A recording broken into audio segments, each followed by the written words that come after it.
Man in a Suitcase is brought to you by Jaz Wiseman, Rodney Marshall, and Samujh.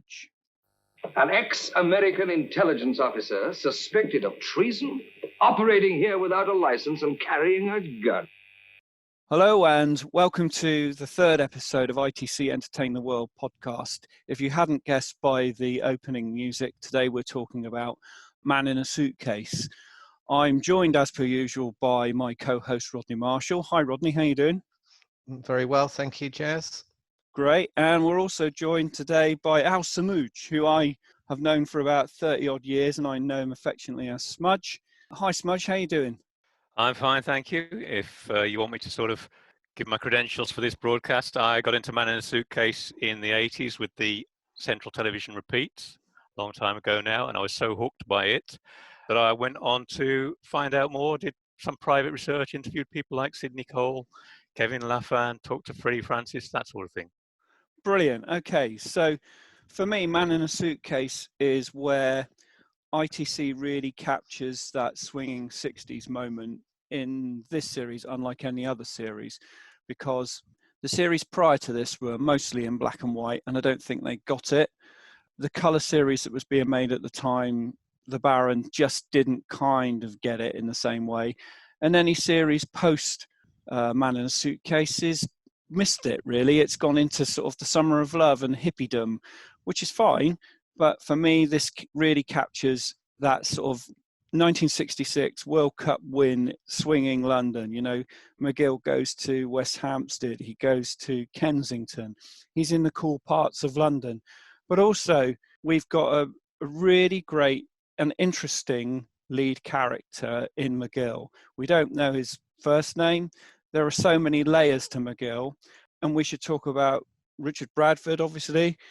I just happen to think it's got grit, intrigue, lovely things going on with relationships, and sometimes that he gets involved with women and other times he doesn't, but also, you know, some of the relationships he has with the people he's working for are really frosty. So very interesting. Yeah, no, I mean, very much so. And I think we see both sides of swinging London. There is the glamorous side that we see. I mean, you've mentioned sort of, you know, Hampstead, Kensington, you know, places like, I think it's Lincoln's Inn in Burden of Proof. You've got sort of the Embankment, you've got restaurants along the River Thames. You've got it really does capture the positive, exclusive side of West London.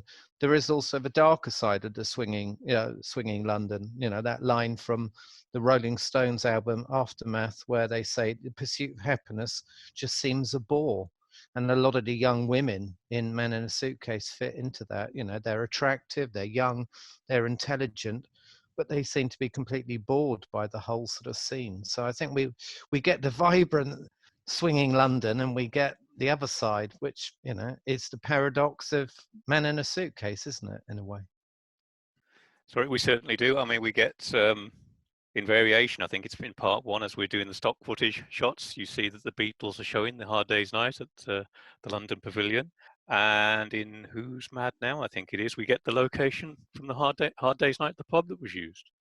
You can't get more swinging than the Beatles. Absolutely, yeah. So this is one of the first shows that ITC make in colour. We should probably rewind right to the start of this, where the series outline was devised by Richard Harris and Dennis Spooner. Now, I did a DVD commentary with Richard Harris for The Winged Avenger some years ago, and we sort of went off topic and talked about Man in a Suitcase a little. I'd just like to play you a little clip of what Richard said in that DVD commentary. We wrote the format for Man in a Suitcase on one piece of paper, took it into Lou Grade. He read it and said, "I'll like it, I'll do it." And that was what doing business with Lou Grade was like. And the series went off. They, of course, employed an American script editor. who rejected every idea that Dennis and I put up, we never got a script off the ground. So there you have it, a single sheet of paper presented to Lou Grade. How great is Lou Grade just to say, yeah, that's great, we'll do that, we'll make that show. We've talked about this before, where it would take, say, 10 years to get Life on Mars off the ground. But this is like a snap decision. It's like, yep, we can make that, let's do that. And also the thing there is it was called McGill. And obviously it developed and changed. Well, I mean, I think, one of the great things about Lou Grade is that, I think he trusted the gut instinct. He'd been over to the States a number of times. And I'm sure, as we've said in previous weeks, when he saw what worked over there, he had sort of half a mind on, well, I think we could do something similar. And I guess in a way, Man in a Suitcase is different, isn't it? In that we'd reached a point where I think the American, companies had said to ITC, we're not taking anything else in black and white. So it's not essentially just a decision made in the UK, because obviously Man in a Suitcase will be seen in black and white, unfortunately, by the original viewers in the UK. But I do think it just would not have worked in black and white. We talked about already the swinging London, that vibrancy. It needs colour, just as Gideon's Way needs the bleakness of black and white, doesn't it? I think we come back to, if I can come back a few years, they were interviewing Christopher Lee about the success of Hammer films. And I think there's a common factor here, because the comment Christopher made was you had Sir James Carreras in charge. And essentially, Sir James was a showman. He was there. He was a Barnum and Bailey sort of bunk and booth Barker, essentially. He sold stuff. And this is what Lou Grade did. He was a showman. He'd started out on the halls doing his Charleston act, and he had his theatrical agency. He kind of knew what the public wanted, and he had a strong gut instinct like he did with The Prisoner. So the fact that he sort of signed this off on one sheet of A4 is no major surprise, really. And the point is that like you say, he'd been to the States. He'd sold series in already. He knew that in the US, they were showing series in colour, and he had to make that move. And like you say, he was probably partly driven by the US networks to guarantee a future sale. But that, I think, is very much to our benefit as we are watching these in later years. But also because they were made on 35mm film, they still exist. There's the whole thing about 60s TV series being made, and most being made on videotape have sadly been lost. So yeah, we're onto a winner here that Lou's back this. There is also another remarkable part to that. Sorry to interrupt, Jaz. I was just thinking of the fact that he sold it to the States without them even having seen a pilot. And having no star in mind. And that is remarkable because, as Samujh has said about his ability as a salesman, you've got to be one hell of a good salesman to sell a series to another country without them knowing really anything about it other than a sheet of A4 paper. There was a lot of trust there. There was a hell of a lot of trust there between him and America. And so he just literally sold them a package. And he did that with a lot of his shows, didn't he? What do you think about the idea that this was originally called McGill? And Richard Harris in his commentary said to me that McGill was the name of the Arsenal left back, and he said that him and Dennis Spooner were huge Arsenal fans and used to go and watch Arsenal every week, and their favourite player was the left back whose name was McGill, hence that's where the name came from. I think Man in a Suitcase personally is a much better title, because when I think of the word McGill, I kind of think of MacGyver, and I know these shows are later, do you know what I mean? And, yep. and McCall, is it in The Equalizer? I just think it needs to change, and the change makes it far more quirky and left field. Mm-hmm. I mean, in fact, Andrew Pixley's lovely book on Man in a Suitcase points out, even within the McGill thing, there were two Jimmy McGills who played for Arsenal, and one had been quite a controversial figure, and he'd been basically kicked out and then did the rounds going to play for Chester and Crewe, etc. And in a weird way, that almost fits in with our McGill, doesn't it? Who's had to leave. I mean, I'm not going to make too much of that. I don't think it's a title, as you say. It's completely unimaginative. It's just a name. Man in a Suitcase. it's great, you know, and it does actually say an awful lot about this nomadic character who doesn't have a home, does he? Yeah, it's got the double edge from the pilot episode, which we'll come on to later, no doubt, and the actual, as you say, the travelling workman with a gun. I much prefer Man in a Suitcase, I must admit. I mean, like you say, it's got that impression of being a bit of a nomad. And that's really what I like about this show. I mean, we've talked about John Drake being in the half hours a little bit of a nomad. But I think McGill is the ultimate nomad stroke anti-hero for ITC. He is very much down on his luck. And he's an alien, in effect, in a foreign country. He's in a bit like Bradford. There's a lovely sort of mirror thing going on here with Bradford himself being a new actor coming into this British way of making films, finding it difficult. That's why I think there's a lot of Bradford in McGill himself. Yeah, I'd agree. I mean, he's a young man, very much new to the industry, certainly new to this so-called star status. He's in a different country. He's in a culture he doesn't understand, really. He's pretty much isolated in his house in Hampstead. He's working so hard.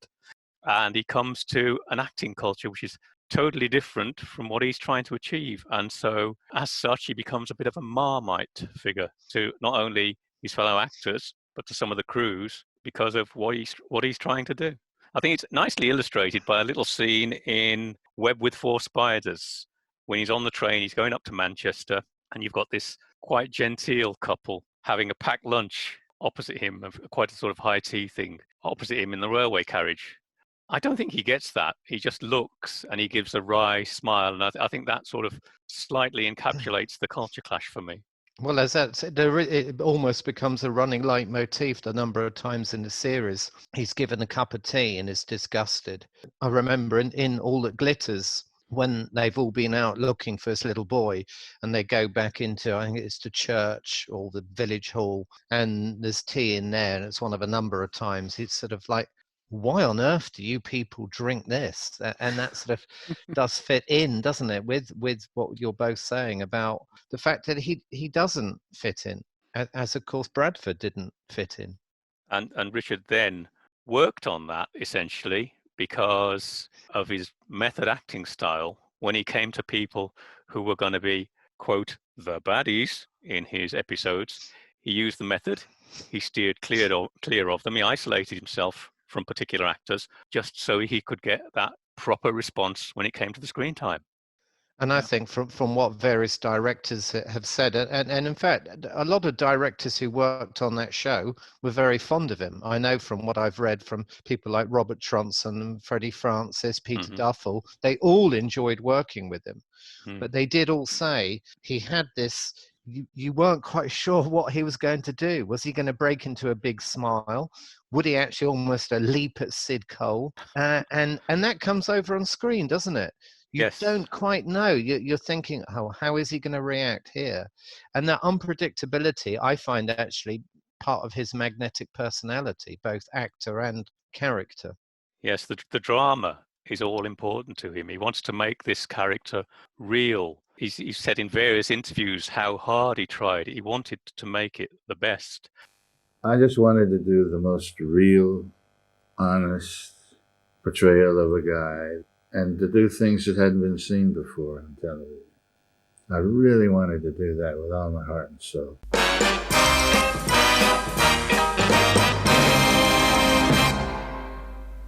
There were certain players he did get along with, and if you remember from Andrew's book, the story about the 5-minute shoot that Charlie Crichton did on The Whisper, that was Colin Blakely. And when I was talking to Sid, he remembered that distinctly. He said, I'd gone down to the floor and there was Colin, and they were arguing the toss, for want of a better phrase, about the character motivation. And he said, if you look at the way Colin performed, that was essentially the method before the method. Some people were doing it, but they weren't following the Strasbourg school. I was going to say that actually, when you look at Bradford on screen, he's electric, isn't he? He's dynamic. There is a real edge to him in virtually every episode, to everything he does. You know, and like you say about making it real, he's gone on record, you know, in interviews and said that, you know, he was tricky, but that's because he wanted the best for this show. He really wanted it to be not your usual sort of ITC fare, or he wanted it to be so much better than anything had been previous. And, you know, credit to him for that. You know, I know he was new to the industry. I got to admire him for that. I have to say, when I met him for that day out in Los Angeles, and I worked with him for a whole day, we did 2 commentaries and we did a filmed interview, but we spent the whole day together. He was so like he is on screen, if you know what I mean. He went from being mumbly like this to being like high, you know, and enthusiastic, and then he was breaking out in a sweat, and then he was really intense, and then suddenly he'd smile and relax. He was quite a complex character in real life. So I think what he's done in his portrayal of McGill is bring so much of that into that character. Well, I mean, he's got layers, hasn't he? And I'm now talking about the character rather than Bradford, but I'm sure Bradford did as well. But that character has, I can't think of another protagonist in a television series with more layers, because the minute you think you've got to know each McGill, there's another one. And, and I do think he has a moral compass. Yeah, sometimes he allows money to take him off that, but for the majority of the time, clients get the McGill they deserve. To the point where, of course, you know, in The Whisper, you know, one of the great, I think, ITC episodes in any show, he ends up actually knocking his client unconscious. At the same time, how gentle is he with Felicity Kendall's character in The Blind Spot? So I do think you get the McGill you deserve.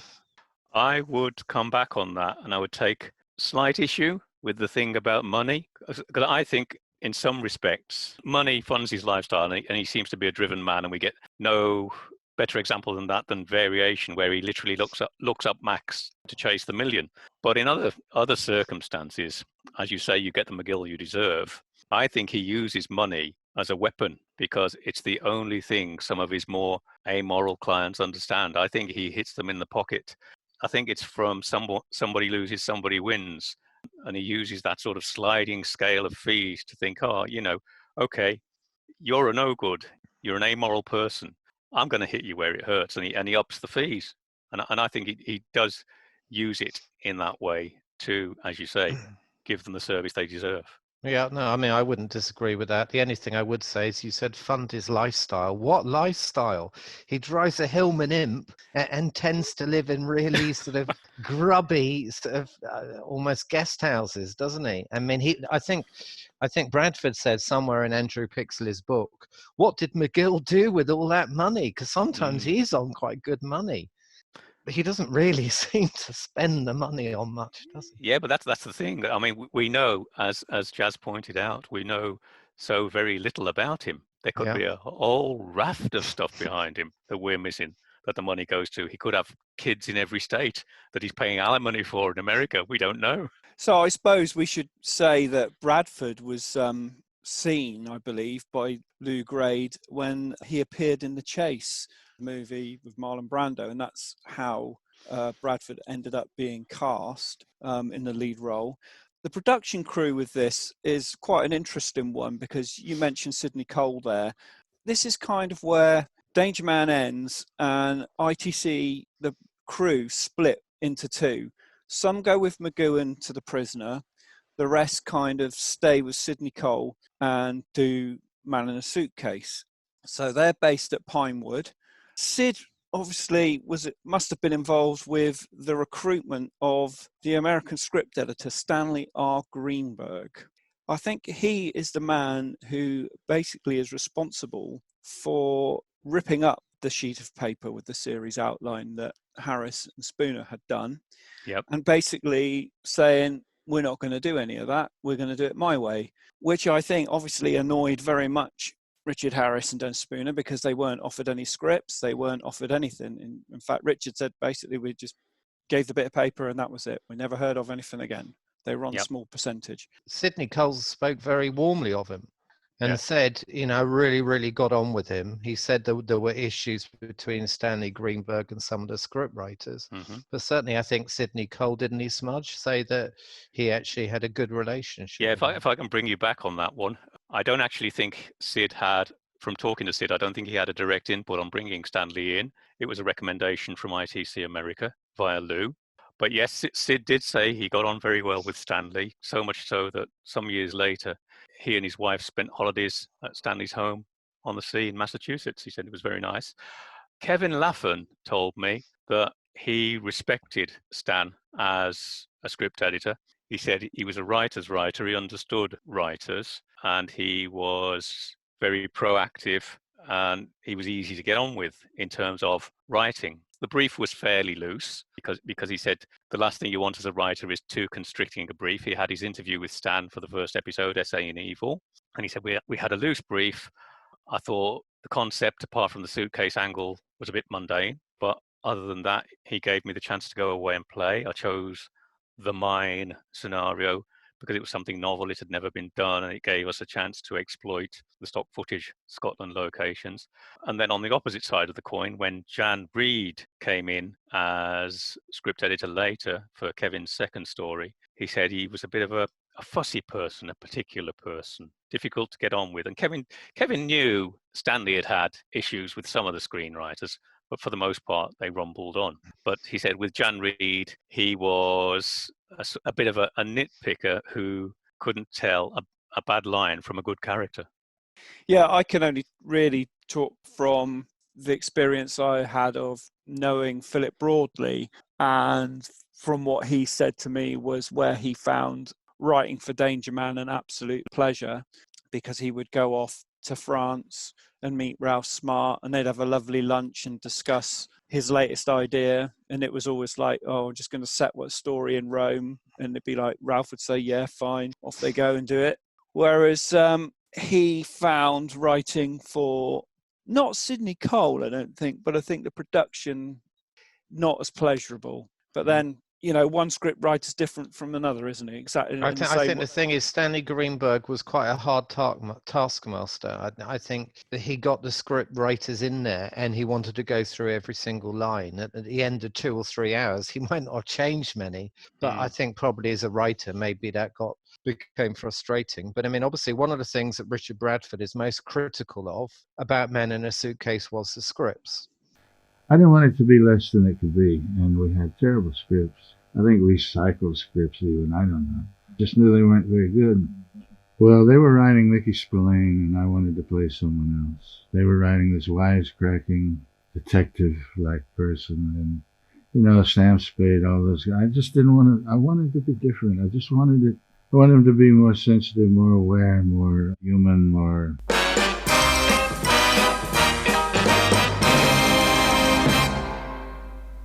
When I see the quality of some of the script writers, and I'd include Philip Broadley in there and Edmund Ward, I think there are at least 22, if not 23, really good scripts out of the 30. I'm going to shout up for Stanley Greenberg here, because I think he's one of the better dialogue writers in the series. Some of the stuff he did, like in Variation, where you've got the relationship with McGill and Tycho, some of the dialogue in that is brilliant, and they're words that allow the actors to play naturally, and it comes across really, really well. I think he's one of the better dialogue writers for the show. He arrived with a good pedigree, didn't he? I mean, in many ways, he's the writer who was sold to Richard Bradford. I mean, I think Richard Bradford was expecting two writers to come over, and only one came. And I know there was some animosity between them, but I guess they were from two very different backgrounds in the States. But no, I agree. And I mean, Man from the Dead, it's a great script. I mean, just look at the end game in Man from the Dead, that little piece in the stadium where McGill finally gets to talk properly to Harry. And you've got that constant repetition of yes, offset against the rising scale of tension and anger in McGill. That is a brilliant bit of writing and a lovely bit of playing by John Barry. Yeah, I was just going to quickly say there's a funny story about that episode with that end game where Lou Grade apparently had written a script for him to say, I'm just this American ex-CIA agent. And Bradford like ripped it up and said, you can forget that. I'm not doing any of that. And it works better that, in fact, he doesn't say anything. He just sort of stumbles off being beaten and bruised and battered. Well, You know what I'm going to say now, don't you? Less is more. But if you come through the early production order episodes, that sort of CIA exposition is repeated quite often anyway, and it's just so that people who've missed the first two obviously can just dip in or slot in. But to come back to the actual genesis of the thing, Jaz, essentially Sid told me it was sold to him as a package. He had very little input. It was like he was the allocated producer. He was on some sort of contract when Danger Man ground to a halt quickly, and then somebody flipped this out and said, here, you've got this. I asked him, because they were the first production to use the new multi-purpose facilities at Pinewood on J&K. Those were the first two stages that had been built for dual use, film or TV.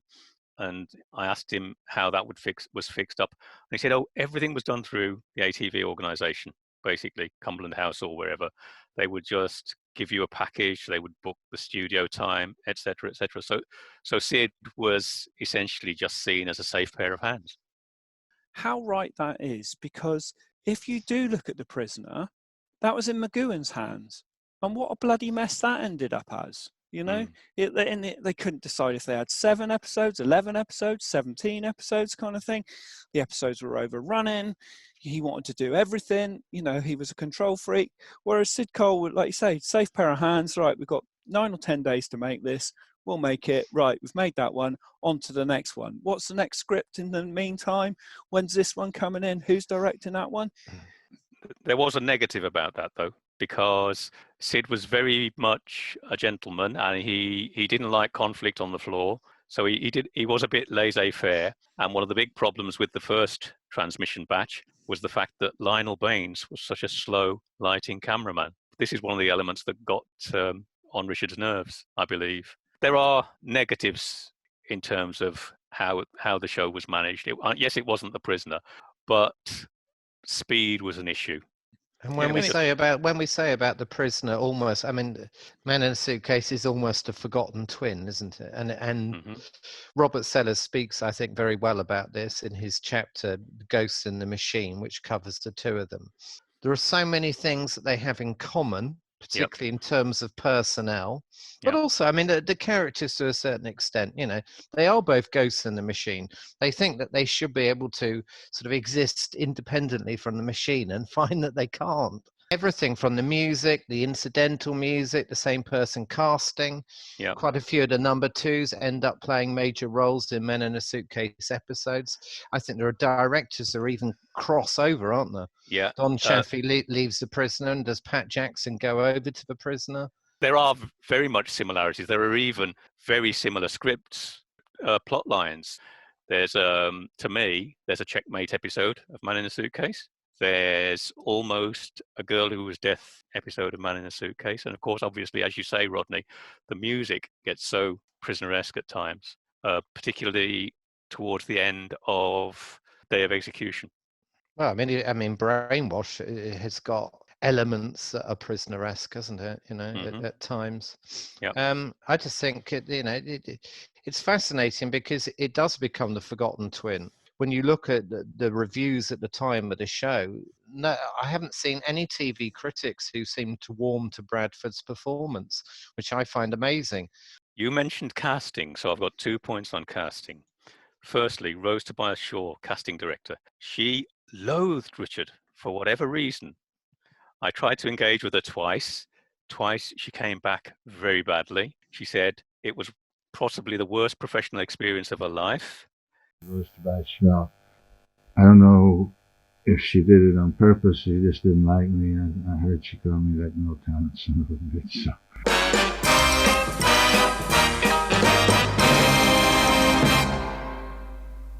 And on the other side, to include a comment about casting, again, back to my chat with Kevin Laffan, he said he was not happy with how his first script came out. I thought Richard Bradford was as wooden as a clothes peg, and so did casting. I mean, when I was talking to Sid again, we were talking about Richard himself. Sid agreed that a lot of the grittier approach came from Richard. He said, although he wasn't at that point an actor of the status that could dictate everything, all this stuff about changing dialogue and whatever, he did have a positive input. On the other side, he said he thought method acting was somewhat masochistic, because when he went to rushes, he said that Richard always seemed to be almost enjoying himself being beaten up as often as possible. His attitude did add a lot to the character. You can't argue with that. And from what you say about wanting more time and what have you, the constraints, I don't really feel, until you get sort of late, perhaps later on, stuff like Andorra, I don't feel those constraints betray themselves on the screen. I mean, no, I agree with you entirely. And I think that's the advantage we have, isn't it, as viewers? We don't peek behind that curtain and get frustrated. And as you say, I don't see episodes where I'm thinking, that's rushed. You mentioned Boston Square. It's very dull. But it would have been dull had they taken a month over it. None of those great episodes, the other ones, I feel, ended up, being constrained by time. We don't feel that, do we? No, because I think, there's, for 50 minutes, there's a lot packed into the majority of those scripts and stories. And I would agree with you that probably 23, 24 are absolutely fantastic. There's a few clunkers in there. In a hit rate of that out of 30, I think that's really pretty good compared to some of the other ITC shows, like 30th the Champions, where they've got 3 episodes based in a submarine and 3 episodes based in a jungle set, blimey. So we get great variety here. No, sorry. What I like about another factor is the production design. The production values are relatively high. I mean, watching Day of Execution, Marioki, you look at that flat. That's a beautiful flat. I am so envious of that flat that they give McGill in there, the split level thing. But then you look at the back cloth and you realise the back cloth is actually a picture of the Natural History Museum. They bothered enough to put an actual London building there. And when you come back to that back cloth in the evening, not only do they, when they change the angle of it in the dark, they've even done little cut-out, lit-up windows. That's the sort of degree of care was taken even on a limited budget. But in terms of the budget, obviously, Sid was saying, because I asked him about why he brought so many Ealing staffers over with him, and he said, so you've got to have these experienced film people to bring these things in on time, on budget, etc., etc. Yeah, I was just going to quickly say about the sets there. You're absolutely right, but there's such a variety in the sets that they made. When you look at the smoky club in Sweet Sue, it's all a bit shabby, but it's great. Whereas if you look at all the glitters, all the sort of panache of the sort of upper class club, and where we're all having that big dinner party gala thing, so the variety of sets and how well they dressed them, superb. Well, the Whisper, I have huge admiration for how they set up that African village, which I know was at Pinewood, wasn't it? I think. Yep. But it feels, I'm happy to believe that I am there in Africa, and there is a plantation house just behind, and here are the huts where the people in the village live. I'm not constantly thinking this is just in the backyard at Pinewood or whatever. Yep. And the other thing on the sets, to follow on from you, Jazz, is that attention to detail for the smallest scene. When you look at when Willard's leaving from the airport, they set up that beautiful little reconstruction of a bit of Heathrow or whatever as they see it, and it's just for 3 or 4 lines when he takes the telephone call, and yet it looks wonderful. As I was saying earlier, there are episodes that reflect The Prisoner. The episode in question is Who's Mad Now? Freddie Francis. If you look at that, I think that is the most cinematic thing. And it's the episode of the series which most leans into a sort of fantasy style that might be The Girl Who Was Death. You've got the fog effect. And what I love particularly is that first phone call that Jason's wife takes on her own. As she steps out of the room to answer the phone, he's got a slight fisheye lens on there. And it's just enough to make it disconcerting to the eye. And then you've got things like the fog effect, the different angles he uses, the off-kilter camera, the handheld camera he uses in that episode. And of course, Freddie being Freddie with his then current trade of making horror movies, you've got that nice, surreal little scene in the graveyard. And I think, in terms of cinema, because a lot of them were restricted by the technology, not just the technology they're using, but the technology we as viewers are getting the output on. So you've got a small box in the house, and you've got to do lots of close-ups. I mean, if you consider Chase for a Million, when that was screened in the cinema, some of those close-ups when McGill's delirious, his face must have been huge on that cinema screen. But they were making that for television. So a lot of the stuff isn't quite cinematic. We do get a few bits of handheld camera. Peter Duffel is a big plus in the second part, as it were, after that break, when I think they had 3 or 4 weeks off.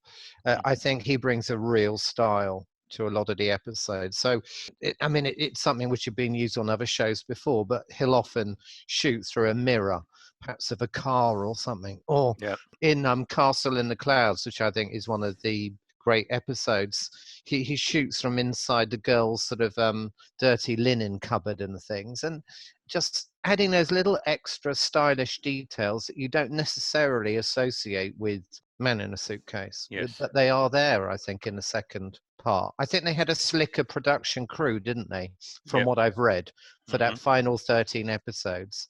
And I do think in some of those, it really shows. You start to get those little polished touches, which I love. They certainly had a faster lighting cameraman.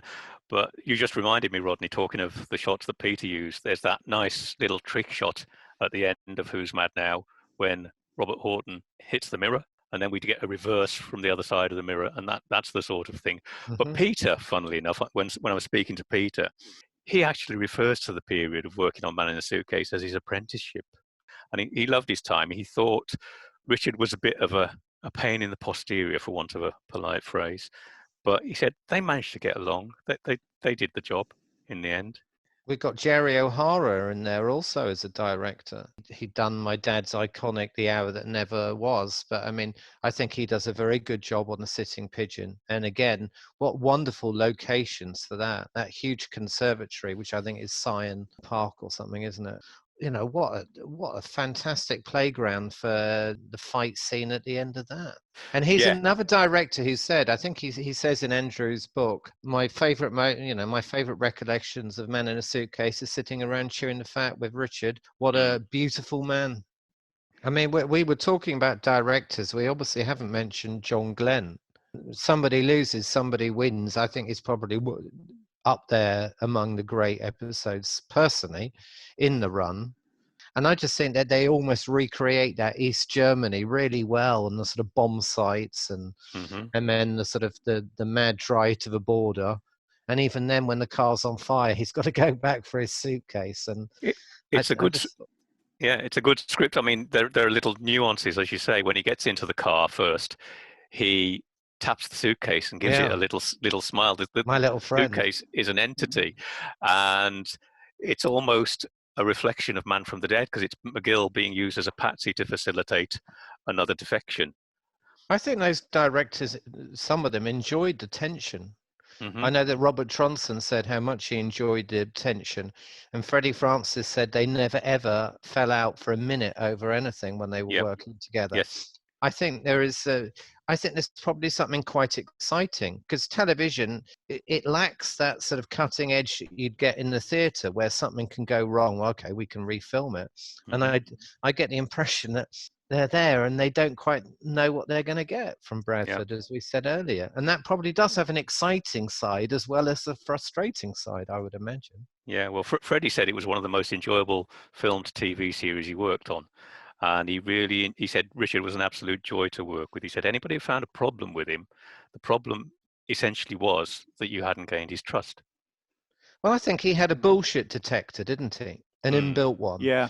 And if he thought you were phony as an actor, as a director, or anyone else, he wasn't putting up with that. And at the same time, he eulogized about people like Anton Rogers, Colin Blakely. I was just going to say, I thought Duffel's direction on The Revolutionaries was fantastic, personally. Great use of the location of the mill, really sets tension that they're coming to get McGill and the girl, and it's quite claustrophobic in a way. Well, there's an episode, isn't it, where we're quite happy to believe that's a remote mill in Sweden. I'm not sitting there thinking that's Hambledon or Henley or whatever. I'm thinking we're in Sweden, and they've got those classic, wonderful 60s cars. I think there's a Volvo and a Saab in it. I do think a lot of those locations are really interesting ones that they have. A little Anton story, as you mentioned his name. I did write to Anton, and they got on like a house on fire. They were fine, and Anton's performance in Variations is excellent. I mean, he switches from the mad Russian romantic sort of semi-poet character to the harassed agent at the flick of a switch, and he's really very good. But he did say when they were playing the chess game, he was sitting there waiting opposite Richard, and he looked and he looked and he thought, he's tried. And so he did the usual thing, the sort of under the breath prompt, and Richard just looked at him and said, I hadn't made my move yet. I felt personally Variation was too long.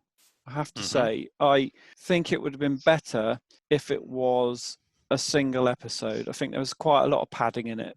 Yes. But I do realise why they did that. You know, that was already a plan, that they would make a 2-part episode and then they could edit it and make it into a cinematic release.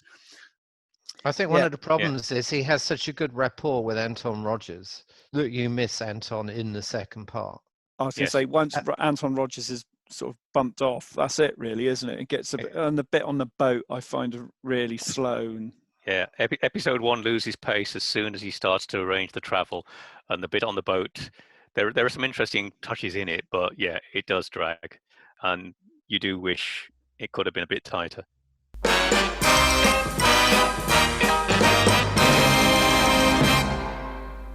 The stunt guys, George Leach, when I spoke to him, he said, I took him to one side and said to him, look, you've got to come and do your fights, rehearse your fight scenes, because it's a risk to you and it's a risk to the other actors. And as we know, he chipped Larry Martin's tooth in Dead Man's Shoes. And Richard wasn't listening. So on the quiet, George instructed one of his boys, inverted commas, to give Richard a little tap, just so that he would learn the lesson. And needless to say, thereafter, Richard always attended his fight scene rehearsals.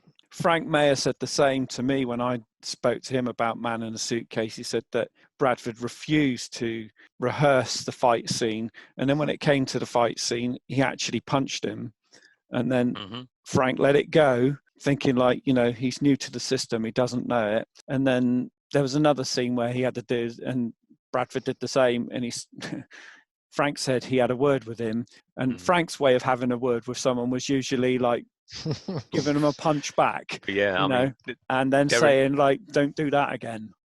Darren Nesbitt said that the first thing when I asked Darren if he remembered his time on Man in a Suitcase, his first words were highly uncomplimentary about Richard because of his fighting style. So what about his car then? We can't really not talk about this series and think about how unglamorous his Hillman imp is, or he does drive a Herald in one episode at least. He doesn't drive the imp sometimes in London, and I wonder if sometimes it was just a practical thing. So day of execution, he's driving a much bigger car, but he's got to put Donald Sutherland in the back drunk at the beginning. Now, were they looking at that and thinking there's no way you're getting him into the back of an imp? Because I think the car is underused. It's used in 10 episodes of the 30. Now, obviously, you're not going to get it when he's going to Rome or whatever. But there are quite a lot of London-based episodes or countryside ones where they don't use it. And I would have liked to have seen it in all of them because it's a masterstroke. I think he enjoyed it. It's a discreet car. It's a city car. It's a nippy runabout. But my biggest bugbear about this is the number of times Richard doesn't drive it, and we've got that bloody awful driving double. And some of the shots are even more obvious now you've got Blu-ray. And I will tell you the small story from Richard's driving, because obviously being an American, he's used to driving automatics, and he comes over to here to this little hick village at Pinewood. They're giving him this tiny little car, which he loved. I think he loved the car. It was, as you say, synonymous with McGill, synonymous with the Suitcase. It was small, it was discreet, there was nothing flash about it. There was nothing flash about the McGill character, but he couldn't drive geared cars. So Sid's secretary gave him a crash course in driving around car park number 1 in Pinewood. But I don't think it took off, because you only really see him driving off-road. You see him driving in the main avenue at Pinewood, and you see him driving a little bit on a drive in SA and Evil, but other than that, he properly keeps away from it. I don't think he took to them. But it He is a drove it in. master He stroke, drove it isn't in. it? Which way did he go, McGill? Though, right at the start, he turns up at that petrol station, doesn't he? Oh yes, he does. Sorry, at Burnham. Yes, thank Yeah. you for reminding me. Yes. Yeah, because I thought, I mean, I love that episode personally, and Donald Sutherland's back, and I think it's a really interesting little script, that one. But yeah, the car, I mean, I like it. You're right there. I agree with both of you there, where you say it's small, discreet, matches the Suitcase, and I like the fact that it's kind of a bit out there, a bit unusual. You know, Mm-hmm. good choice. Whoever made that choice. Yeah, but if you drove imps at that time and you knew their track record, you probably might not agree. Oh yeah, no, I know, awful, aren't they? But there we go. You just mentioned Donald Sutherland, Jazz, and it struck me that one of the things I love, and I think it's proof of a really good script, is both in that episode and with Colin Blakely in The Whisper. They don't meet till the last few minutes. You kept those two stars, the two big heavyweights, apart, and then you bring them together. And that's quite daring, because I imagine when you've got someone of even a young Donald Sutherland, and he'd obviously played a major part in the first episode, you really want to there must be a temptation to bring them together earlier. And I just love the fact that, a bit like a great Greek tragedy, they only come together sort of right at the end. Well, to follow on from that, if you look at Day of Execution, you've got a huge star and a brilliant actor, T.P. McKenna. And that episode is all about paranoia, tension, fear. It's a slow burn episode, but you don't really notice that the pace drags. It's so well done. Oh, no. And you only get TP in the very final part of the last act. He's essentially a throwaway. But as you say, that is brilliant. You've got somebody there up in the rankings. He's got star billing, and then you hardly see him. But when you do see him, it's a good ending to the story. Well, I mean, that is probably the iconic Man in a Suitcase episode, isn't it, in many respects? And that's a mixture of the scarecrow, the whole mariachi thing, the wreath, that Molotov cocktail at the end. You mentioned his wonderful flat earlier, and what an apartment that is. Yeah. I'm Wonderful moving car in before you are. Yeah, and the wonderful car chase around Kingston on Thames. Oh, yes, that Kingston, as I remember it. What a fab bit of filming that is. Yeah. That makes it one of my top 10 ones, because I do love seeing old Kingston, because I lived down there for a while and shopped down there. And Bentle Centre. And it's that Bentle's almost Art Deco front, isn't it? It's great. But I think that episode shows you how subtle Men in a Suitcase could be, because it's the chiming of the clock, the whirring each time the lift is coming up, his paranoia each time someone comes to the door, and then of course the one time, and that is a real Philip Broadley moment, it's life insurance card, isn't it, that's come through the door. You've got a double there. That's from Charlie Crichton. That's really a Hitchcock moment, because you've got, if you remember the thing in I think it was Sabotage, with the boy on the bus with the bomb, you've got the elevator, then you've got the tension, and you've got the newspaper. And you get the relief of the newspaper, and then you suddenly get that tension again. It's a double Hitchcock moment, because, like you say, you get the humour, then the levity of the life insurance card coming through. And that's one of those episodes where I think you really appreciate how wonderful Albert Elms's incidental music is. I know it wasn't written specifically for that episode, but it is just beautiful. It builds it so much enhances the tension. It really does. It is. I would argue that is the best studio-bound episode. Don't forget the telephone ringing it as well, because that telephone. Watch that, and you're there with him when that telephone rings. Is he going to pick it up? And you don't know whether it's going to be his girlfriend or is going to be the people who are after him. I love that tension. Really well done. And there's a wonderful moment early on there where he comes down and answers the phone, and then Willard opens his eye as if to tell you, there's something dodgy about me. Don't trust me, because I know what's going on. But I just love little moments like that. That is the brilliance of, I think Sutherland outstrips the performance in Which Way by miles in Day of Execution, because you can see that guilt and that turmoil in him. all the time. Yeah, I And mean, then, he's much more of a cartoon cutout, isn't he? In the other episode, he's just grinning baddie, and he looks wonderful in his leathers and on his motorbike, but he hasn't got to do much. Whereas this Willard, he's really got to. He's a real catalyst to the events around him. Yeah. And then the other element of to come back to McGill, again we get McGill's concern for Moira, and he's trying to put her off him basically, because at the start he tells her not to form a long-term relationship with him, take it day by day, and then at the end he tries to protect her. And another good point about this in terms of the character is she says, "I'm not afraid," and McGill instantly responds with, "I am," and that is something you wouldn't see from your typical ITC hero. I think she says, "I'm not made of bone china," doesn't she, at one point? She does. And yet, what's the last image we get in the whole episode? It's her literally running for her life. That is a brilliant closing shot. Yes. And credit to Rosemary Nicoles there, because she's often sort of, well, not forgotten about, but people, they say she was in Department S, but she wasn't very good. She proved that she could act in that episode for sure. Certainly did. Yeah, I wouldn't disagree. But she is, again, one of these sort of the character, as it were, one of those 60s girls who's lost, isn't she? She's obviously got independent means. She's living in a very smart Muse apartment. She doesn't work. She's tried everything. She says, "Oh, I tried dance. I tried social action," I think she says at one point, and that didn't work. There are all these very attractive, clearly intelligent, articulate young women who are just wasting their lives in swinging London, aren't they? Are they the last of the debutantes? They are, really, aren't they? They probably are, yeah. I think so. But they're not dolly birds. No, they're not. I mean, Judy Geeson, or is it Geeson? I never know how to pronounce it. Her character in Sweet Sue, she's intelligent. And McGill says to her at one point, "Is there anything else to you?" And she says, "Oh, I don't know," which tells us she does know, but she's decided to ignore it. It's almost wasted lives, a bit like Jane Merrow's character in The Bridge as well. There are a lot of attractive, intelligent young women who just seem to be existing off daddy's money.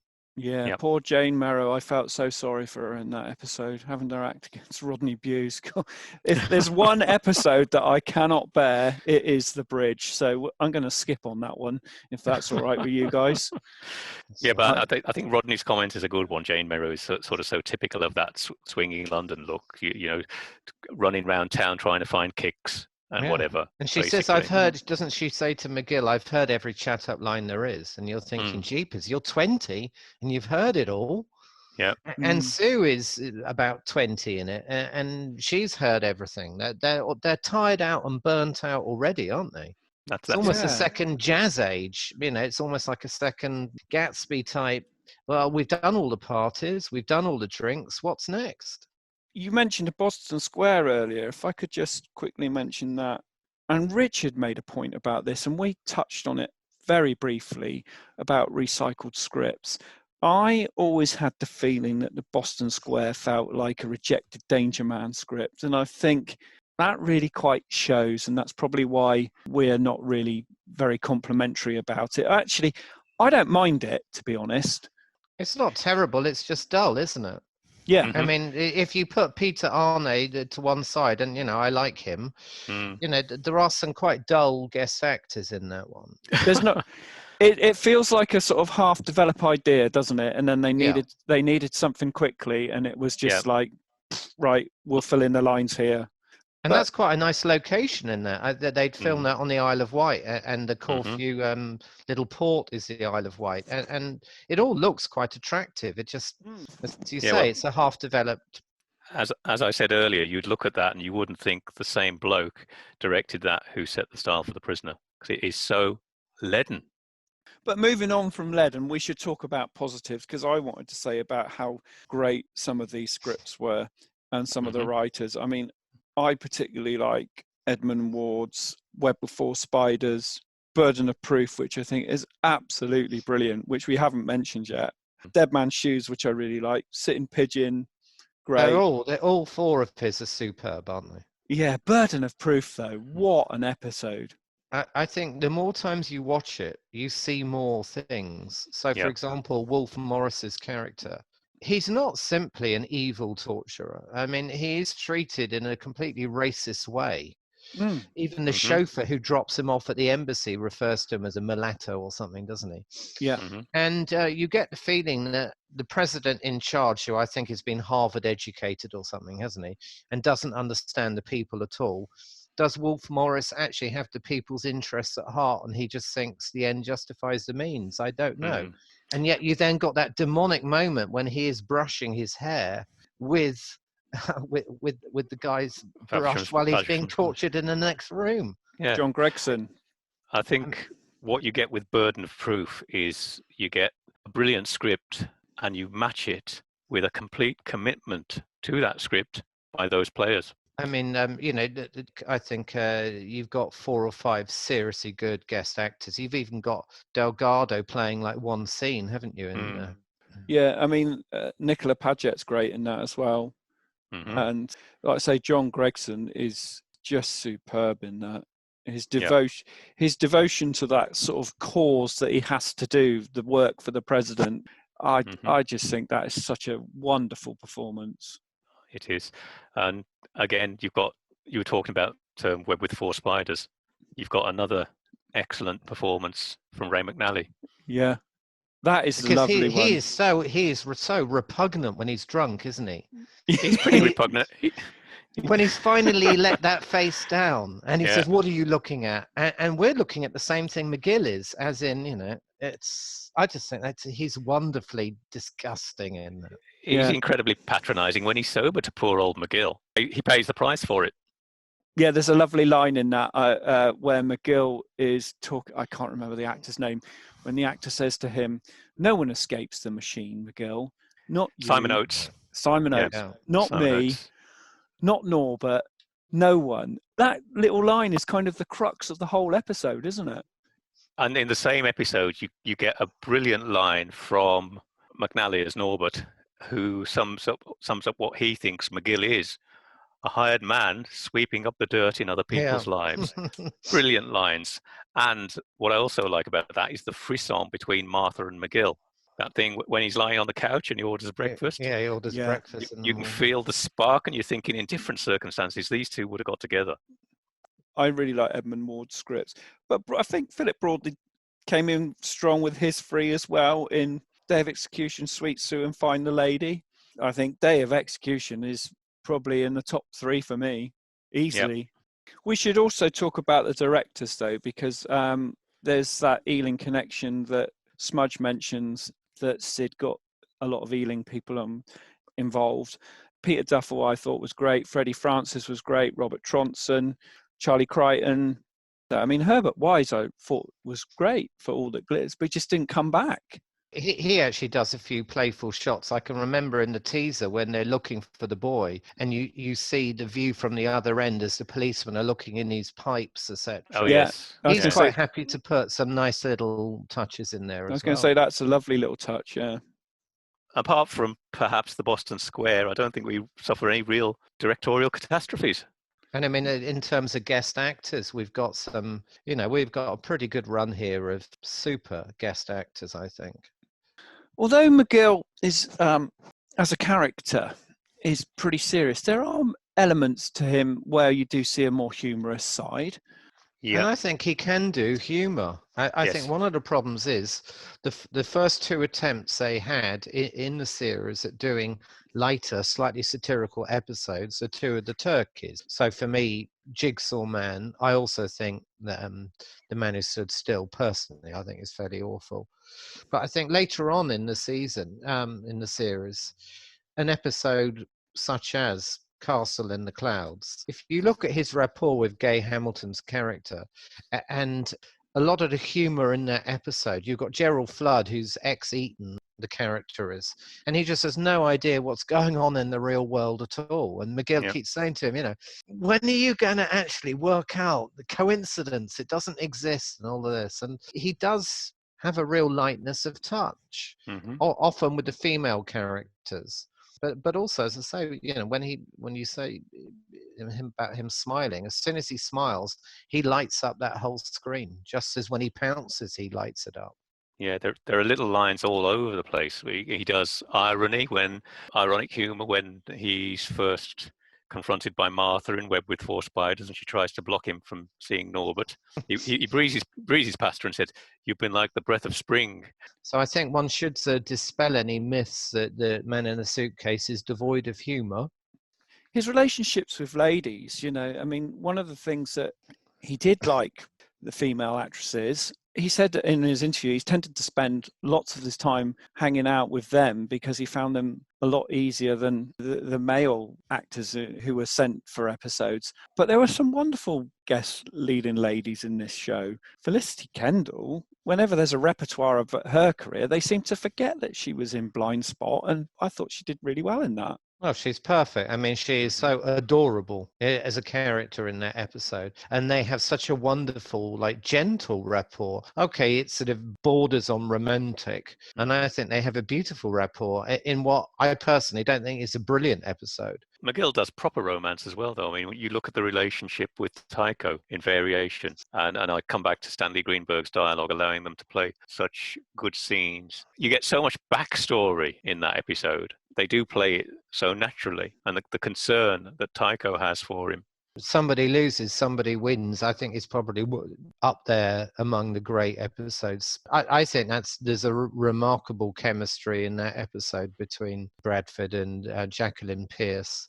Mm-hmm. But you also learn more character backstory because you learn that Klinger, Jacqueline Pearce, was the only person McGill thought believed in him and sort of kept him sane because she sent him a Christmas card every year. It's a very good script. I would agree. It's a fab episode. Underrated, I think, that one.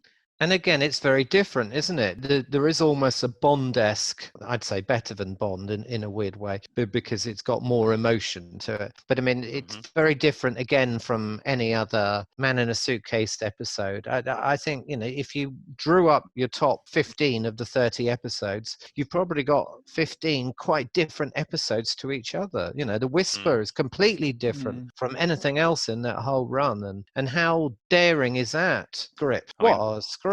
This is something we haven't touched on. This is an aspect of McGill we haven't touched on. His character judgment, 99% of the time, it's perfect, odd lapses.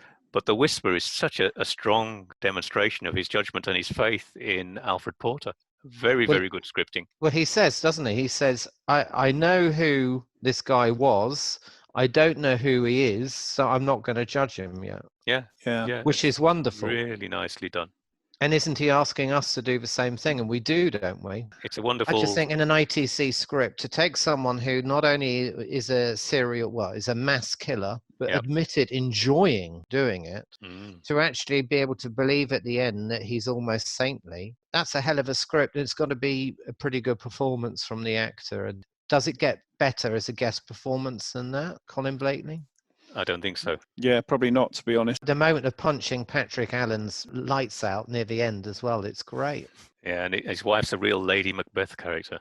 And her snobbery as well. I mean, she's appalled the fact they might have to carry their own luggage from the helicopter. It's like, what's happened? Never mind, these people haven't been paid. Yeah, there's another one that's set in Africa, isn't there? No Friend of Mine, which I don't think works quite as well, to be honest. It's an episode I've always struggled with because I missed it on the first run and I took years to find it again. Nobody had a copy for whatever reason. And I think it is one of those episodes that just doesn't gel.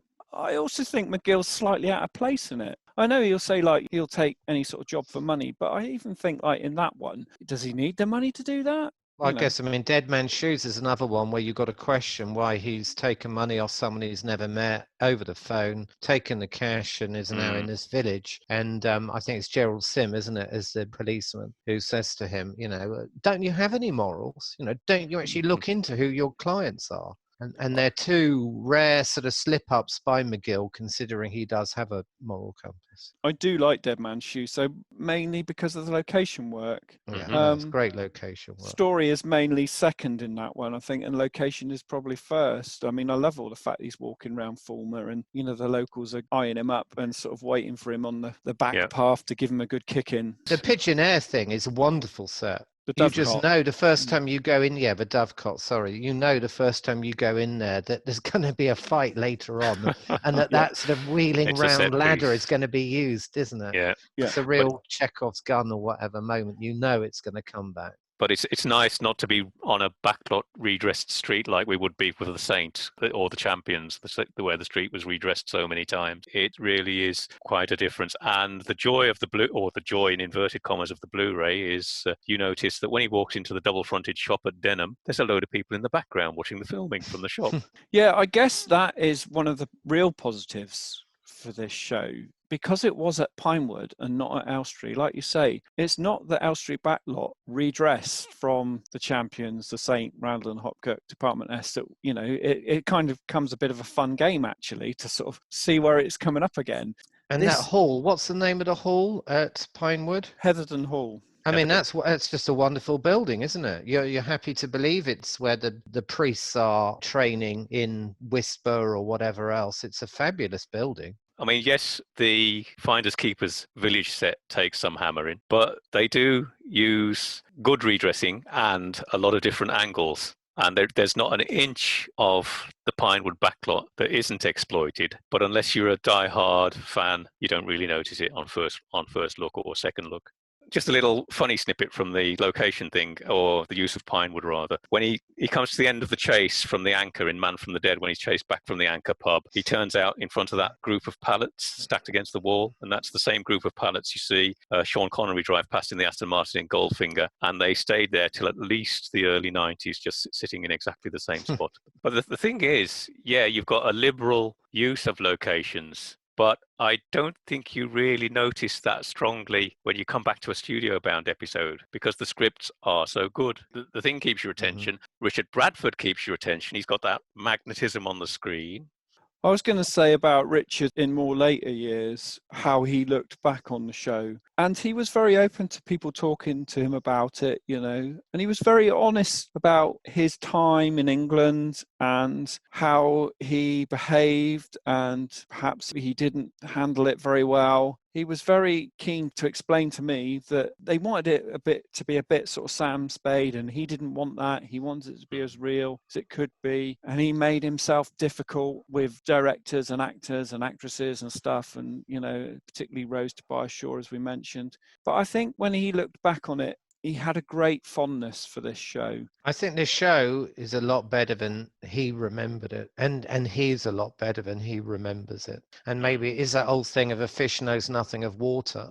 To me, the saddest thing is that this is a guy really starting out on his career. This is the highlight of his career, and he says that when he's retired, when I look back, I think it's quite sad that he didn't go on and do other things, as in big things.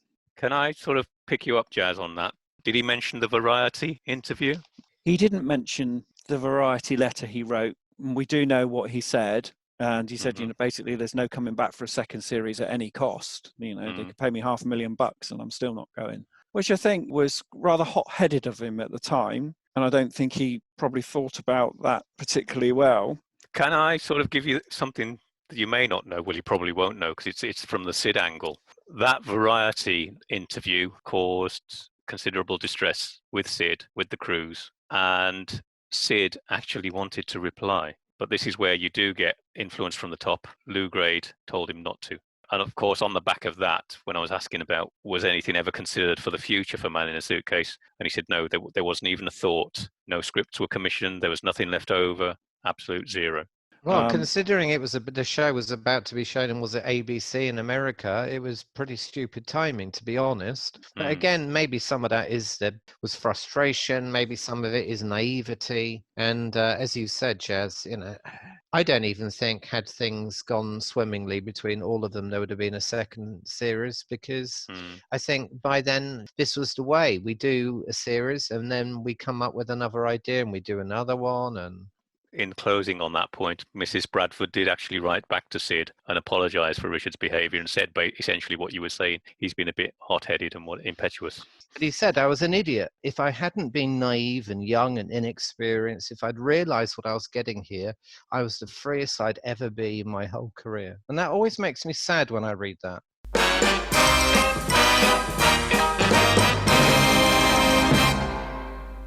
Let's sort of sum up where we are then with Man in a Suitcase and why we love this show. Perhaps I could start with you, Rodney. It's a mixture of things. I think it is the fact that the show plugs into swinging London with the sort of satirical side of that, but also, just those wonderful locations. How can you not enjoy a show as they're breezing through St James's Park or by the River Thames or whatever else? I love that swinging London feel. It's the variety, because we've got so many different types of script, from really seriously dark, as we've said, to one of my favorites, Castle and the Clouds, which is a satirical souffle. As so often in ITC landed the fantastic guest characters, actors. But I do think probably more than most shows, a lot of it comes down to Richard Bradford. It comes down to the fact that he is unlike anyone else I've ever seen. I don't know what to expect from him, and I've seen all the episodes 20 times, and I still expect to turn on for the 21st time and he'll do something different, because that's what he's like. And I like what he brings to the character. I like McGill. I feel a connection with him and with Richard Bradford. If I could take one onto a desert island, it would probably be Why They Killed Nolan, which I don't think is the greatest script. I just love all the London location shooting there. I love the peacocks. I love the fight scenario at the end. That to me sort of epitomizes Man in a Suitcase, which I do feel is at its best in London. I think this show has been so criminally underrated for half a century. I still don't think it's really been given the praise and perhaps been re-reviewed. And so I still feel here we are in 2020 and Man in a Suitcase is undervalued. I might be wrong. Smudge?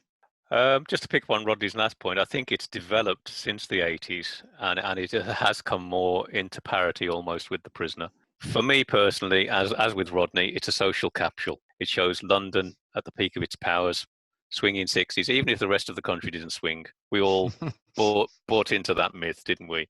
And we loved it, and we love to see it. And it does epitomize that period in time. The drive of the show is the man, basically. The McGill. We all grew up with Simon Templar. I sat watching Simon Templar with my grandfather. We loved it. But you come to McGill, and you've got a totally different type of hero. For a start, you've got a flawed hero, a hero who's got foibles, failings, and feelings. And no matter what you may think of him personally, no matter what his other performers thought of him personally or the crew thought of him, the man has presence. When he's on the screen, you watch, you are drawn to him. He is head and shoulders above the run-of-the-mill ITC heroic characters. He stands level with McGowan in terms of that sort of idol type of figure, if you want to use that expression. We've got a show that doesn't betray the production values. You don't think about it being turned around in 9 days. You don't think about it being turned around on a limited budget. You've got some very, very fine scripts. You've got some clunkers, admittedly, but you can't have wheat without chaff, can you? It's the sort of show that grabs you, and I think its reputation has grown. I think it's probably still not quite at the mark of The Prisoner, but it isn't far behind it, and I think it's fascinating. I've crunch watched several episodes before we did this podcast, and the show still appeals to me as much as ever. I think for me, I like the fact that this is really when ITC go into colour and they get it right. It's beautifully shot. It's really well directed. There are some fab sets and scenes in this where McGill is so great. Having met Richard and worked with him, he was a complex man, but he really gave his all in this. I think you're right that it's been reassessed sort of since that 80s repeat. And of course, it was on BBC Two as well in the early 90s that we haven't mentioned, which again brought in a new generation of fans. I guess it will always struggle against The Prisoner because of McGowan's status as an actor in the 60s. He was very well known, whereas when Richard Bradford got this role, he was relatively unknown. Like you, I crunch watch some of the episodes to do this podcast, and some of them are absolutely fantastic. Like I say, I always loved Burden of Proof. When I watched that again, even though I've seen it, I don't know how many times, I still think that is one of the best pieces of television to come out of ITC. Richard's honesty as well, post Man in a Suitcase. When you read about a person in interviews or so, and this is before I met him, saying the scripts were naff or could have been better, this, that, and the other. That's quite an honest thing that I think that was refreshing, because lots of actors just sort of never really sort of said that, or I'd not come across it. And I think, like you say, swinging 60s London that we touched on at the start, this is the epitome of that for ITC. It doesn't get any better. This is such a magnificent time capsule of that moment. This is the show that captures it. So I just want to say thanks to you, Rodney, for your usual sitting in and chatting with me with this. Also to you, Samujh, for agreeing to join us on this and all your brilliant input. To those people who are listening, thank you so much for all the positive feedback you've been giving us. Sorry about the delay between episode 2 and 3. That's me, technical problems, blowing up Mac. But we'll be back very shortly with another episode where we'll be discussing The Persuaders. So it's goodbye from me. Thank you very much, Jaz. Thanks for persuading me and inviting me in. It's been an absolute pleasure.